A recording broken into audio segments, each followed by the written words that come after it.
भाई आज के इस टाइम में आपको कुछ पता हो या ना हो, लेकिन कुछ बेसिक चीजों के बारे में जानकारी तो होनी ही चाहिए, क्योंकि आज का टाइम है टेक। तो आज हम जानेंगे ऐसे ही एक वर्ड के बारे में जिसका नाम है रैम। जी हाँ, RAM।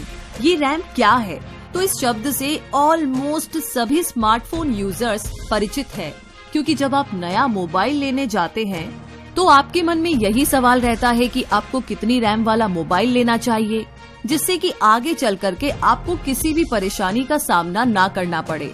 रैम की अगर बात की जाए तो कंप्यूटर हो, लैपटॉप हो या फिर आपका मोबाइल, सभी डिवाइस में ये बहुत ही इम्पोर्टेंट चीज है, क्योंकि इसके कारण ही कोई भी डिवाइस बेहतर काम करती है। अगर आप भी नहीं जानते हैं तो हम आपको बताने वाले हैं आज रैम क्या होती है और आपके मोबाइल या कंप्यूटर में कितनी रैम होनी चाहिए। सबसे पहले आपको बताते हैं रैम की full form, random access memory. इसकी फुल फॉर्म से तो इसके बारे में कुछ खास नहीं पता चल रहा है, तो आइए इसे एक सिंपल एग्जाम्पल के जरिए समझने की कोशिश करते हैं। मान लीजिए कि आप किसी ऑफिस में बैठे हैं और आपको काम करने के लिए एक फाइल चाहिए होगी और फाइल किसी दूसरे कमरे में रखी हुई है। तो जब भी आपको काम करना होगा तो आप दूसरे कमरे में जाएंगे और इस फाइल को ले आएंगे और डेस्क पर रख करके उस फाइल पर काम करने लग जाएंगे। लेकिन एक समय ऐसा आता है जब आपको एक साथ बहुत काम करने होते हैं और इसके लिए आपको बहुत सारी फाइल्स की जरूरत पड़ेगी।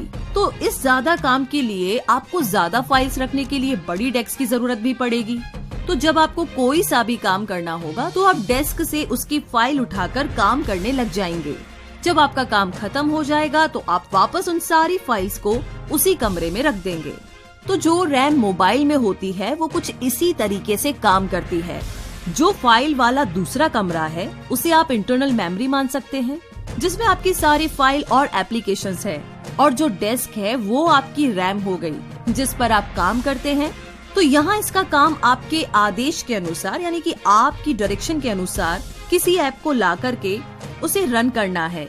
क्योंकि किसी भी ऐप को ओपन होने में कुछ सेकंड्स का टाइम लगता है, और ये इसलिए होता है क्योंकि रैम की स्पीड बहुत फास्ट होती है।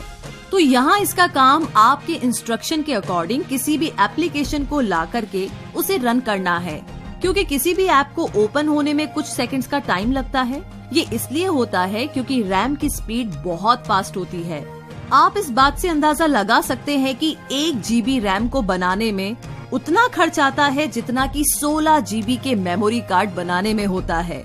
तो CPU को जो फाइल चाहिए होती है, रैम उन्हें जल्दी से जल्दी भेजने का काम करती है। जब आप किसी गेम को इंस्टॉल करते हैं तो वो रैम में इंस्टॉल नहीं बल्कि वो फोन की इंटरनल मेमोरी में इंस्टॉल होता है, और जब आप उस गेम पर क्लिक करते हैं तो वो रन करने के लिए फोन की मेमोरी से रैम पर आ जाता है और रैम काम करने लग जाती है। इस बीच में CPU और रैम के बीच बहुत तेजी से इंफॉर्मेशन का आदान प्रदान होता है। लेकिन जब आपके कंप्यूटर या मोबाइल की रैम कम होती है और आप कई बड़ी एप्लीकेशन खोल के रन कर रहे होते हैं, तो इस सिचुएशन में मोबाइल या कंप्यूटर हैंग होने लगता है।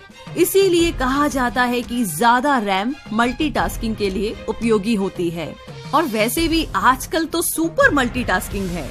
व्हाट्सएप भी देखना है, फेसबुक भी चेक करना है, गाने भी सुनने हैं, कैलकुलेशन भी करनी है, चैटिंग भी करनी है, मतलब कोई लिमिट नहीं है। चलिए, ये तो रही मल्टीटास्किंग की बात, और आगे बात करते हैं कि रैम का होना कितना जरूरी है। कहने का मतलब ये कि रैम क्या है ये तो आप जान ही गए। अब ये भी जानना चाहते होंगे कि कितनी रैम होना जरूरी है। तो आज के टाइम में देखा जाए तो किसी भी मोबाइल में कम से कम 2 GB रैम तो होनी ही चाहिए, क्योंकि आजकल की एप्लीकेशन का साइज धीरे धीरे करके बढ़ रहा है। जैसे फेसबुक की बात करें तो वो जब ओपन होती है तो 200 से 300 MB रैम खर्च हो जाती है। और फेसबुक ही नहीं बल्कि बाकी के सारे एप्लीकेशन के साइज अपग्रेड होने के साथ इनके साइज भी बढ़ते जाते हैं। इसीलिए अगर आप चाहते हैं कि मोबाइल में मल्टीटास्किंग कर सके तो मोबाइल में कम से कम 2 GB रैम होना तो बहुत जरूरी है, जिससे कि मोबाइल के हैंग होने की प्रॉब्लम से आप निजात पा सकते हैं। वैसे आप चाहे तो 3 GB या 4 GB वाले स्मार्टफोन की तरफ भी ध्यान दे सकते हैं, क्योंकि अभी तो 2 GB ही काम दे देगा, लेकिन फ्यूचर में आपको 2 GB में प्रॉब्लम आने लग जाएगी। तो आई एम श्योर कि अब आप रैम के बारे में काफी कुछ जान गए होंगे। आपको पता चल गया होगा कि रैम क्या है वैसे आपको एक और चीज बतानी है कि जितना हो सके उतनी ज्यादा रैम की डिवाइस आपको खरीदनी चाहिए, क्योंकि रैम ऐसी चीज है जिसे कि बाद में बढ़ाया नहीं जा सकता। यानी कि आप मेमोरी कार्ड लगा करके स्पेस तो बढ़ा सकते हैं, लेकिन रैम को नहीं बढ़ा सकते। हालांकि कंप्यूटर में रैम बढ़ाने का ऑप्शन होता है, लेकिन मोबाइल में ये ऑप्शन नहीं मिलता है, क्योंकि कुछ ऐसी एप्लीकेशंस है जो कि रूट होने के बाद फोन की मेमोरी को रैम में बदल देती है। लेकिन इससे कुछ ज्यादा फायदा नहीं होता, बल्कि मोबाइल पहले से और भी ज्यादा स्लो हो जाता है। तो आई होप कि आज इस छोटे से वर्ड रैम के बारे में आपको सारी जानकारी मिली होगी। इवन अभी आपको कॉन्फिडेंस होगा कि जब भी आप नेक्स्ट टाइम मोबाइल परचेज करेंगे या कोई भी डिवाइस परचेज करेंगे तो रैम के बारे में आप अच्छे से बात कर सकते हैं और किसी को भी इस बारे में बता सकते हैं। वैसे इस वीडियो के बारे में आपकी क्या राय है, प्लीज हमें कमेंट बॉक्स में लिख करके जरूर बताइए, और आगे आप किस बारे में वीडियो देखना चाहते हैं ये भी हमें बताइए। साथ इस वीडियो को लाइक और शेयर करके हमारे चैनल को सब्सक्राइब करके बेल आइकन को जरूर प्रेस कीजिए, ताकि आप कभी भी ऐसी इन्फॉर्मेशन बिल्कुल मिस ना करें। Thank you so much.